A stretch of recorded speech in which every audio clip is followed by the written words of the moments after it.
What's up, guys? iLoveTheHaterzz here, and right now I'm bringing you some Modern Warfare 3 gameplay. So this is a game of domination on lockdown, where I'm using my MP7 with I believe it's a silencer, and proficiency is kick.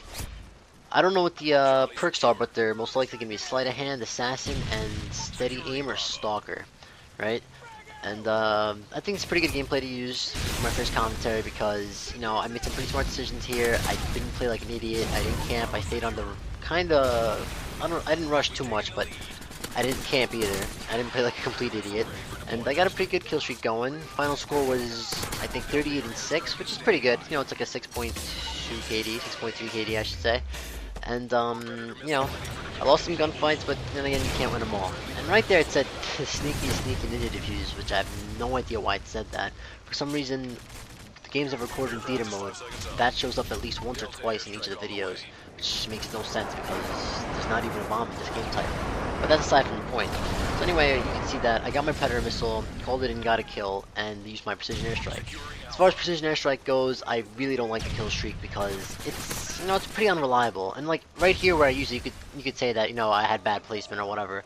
But generally when I tend to use it, it never gets me the kills that I want. I expect to get at least like 1 or 2 kills from it. Many times, if I'm lucky, I'll get 1 kill, but many times I don't even get a kill from it. It's just frustrating. I think the only reason I was using it in this game was to try it out because this was recorded, back when the game was, I think like maybe out for a week, I'd say. But sorry. So here we go. I heard that this guy was Captain B, so I went over there and killed him. And as you notice, I tend to stay, in a quarter of the map. For the first 2 minutes at least. Like I like to move around the outskirts of the map. Okay, not once will you see me go into the middle. Besides that point where I captured B earlier, because being in the middle of this map, there's the long hall that you can be shot from, and there's the other building, which I like to call the camper building, because it's got 2 floors. I don't know. I just don't like that building personally because a lot of times, and even later in this game, you'll see that I'll die from that building. And here's an example of why I hate Dead Man's Hand. And just death streaks in general, except for like Juiced and maybe even Hollow Points. And Revenge isn't even that bad. But like Dead Man's Hand, I mean, honestly, the blast radius it's insane.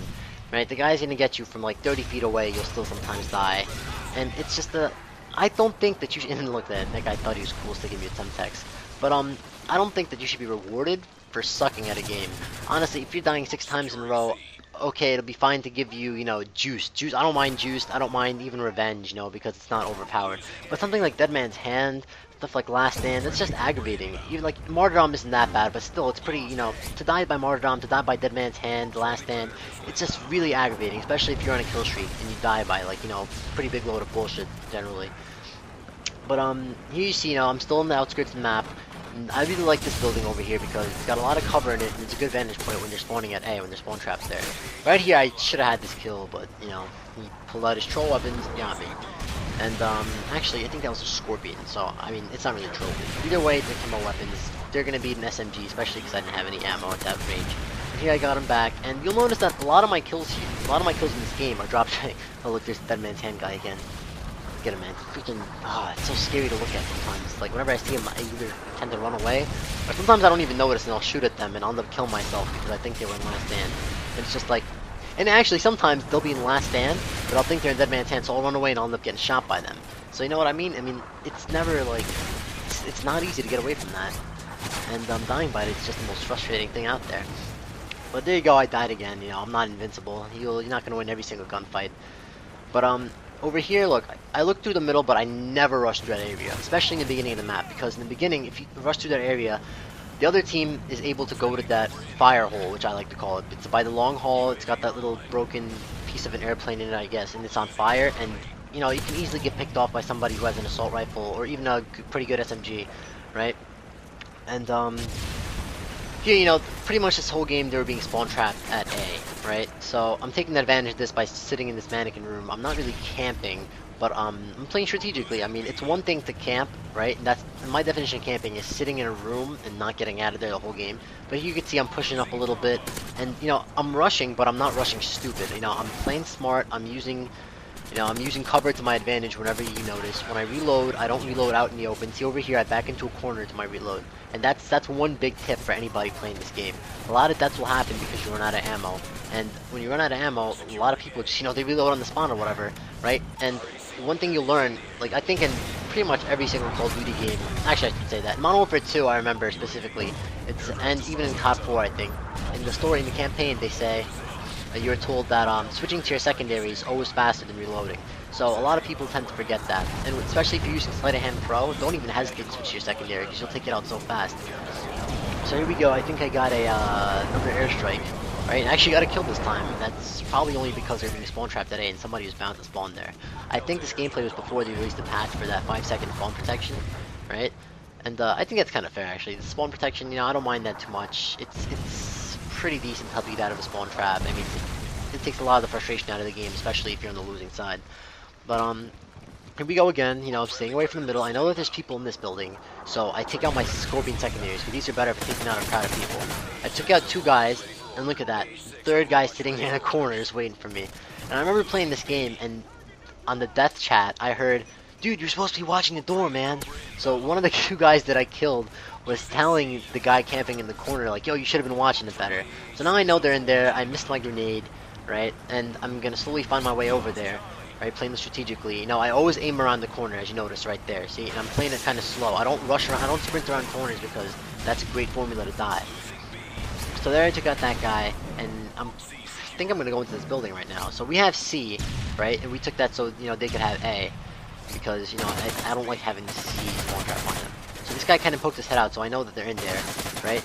Took out the guy at the end, and something else I did here was that I rushed around really quickly because I knew he was reloading. And that was only because I heard him through my headset. And if you don't know what headset I use the Sony official wireless stereo headset. It's pretty much like a wireless Little Beach. It's almost like a DPX-21. You know, maybe not as good, but it'll suffice. You know, it's great. So here, again, I drop shot at this guy, and most of my kills, like, especially, like, you know, most of my gunfights, I should say, are from drop shotting, and the reason for that is because, no, the reason it's easy for me is because I use tactical, button layout, and that helps immensely. I cannot stress how much, like, you know, help tactical will do with you. I mean, it gets harder to knife, but the thing about knifing is that knifing is unpredictable in certain ways. Like, you won't know when, you never know when you're gonna lunge, right? And sometimes your knife is like, it's almost like rubber. It'll go over a guy and it won't kill him. So I use tactical, and when using tactical, you train yourself not to knife, but rather to drop shot instead. So you rely more on your weapons rather than your knife, right?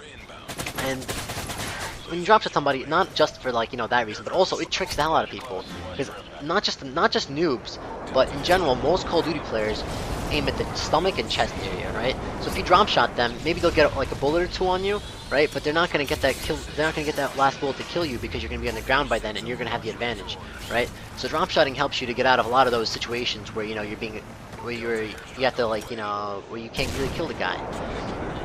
And it gets me a lot of kills. I mean, a lot of people call me, oh, you freaking drop shotting try hard. But honestly, that's just, you know, a little bit of rage that they have. And it actually kind of makes me laugh in a way because it's pathetic how they're complaining so much over me drop shotting. Meanwhile, they're the ones using FMG sitting in a corner with Assassin. But here we go. I'm capping C again because I want to have the C and B domination points so they can be spawn trapped at A. Because when you have a spawn trap at A, you know, you could sit in the mannequin room or by the steps over by the you know, the part that's right ahead of me on the map. And see, there's another thing right there. I stood in the, I was toward the middle of the map, and where I get shot from, the same spot that I warned you about earlier. That's why I never, you know, go toward the middle of the map, because honestly, it's just, you're asking to get killed. So right here, I'm just, you know, looking for people, thought I heard somebody, but I really didn't. And you know what, I play on a semi-high sensitivity. In terms of sensitivity, it's like, honestly, use whatever's most comfortable for you. If you're a fast-paced gamer, if you like to rush, then I think, you know, using a higher sensitivity would kind of help for situations where you need to turn a lot. But if you play more strategically, then use lower sensitivity. But that's something we could talk about in another video. So there it is. There's the match. We won 200 to 123. Game-winning kills with this guy's Reaver, right?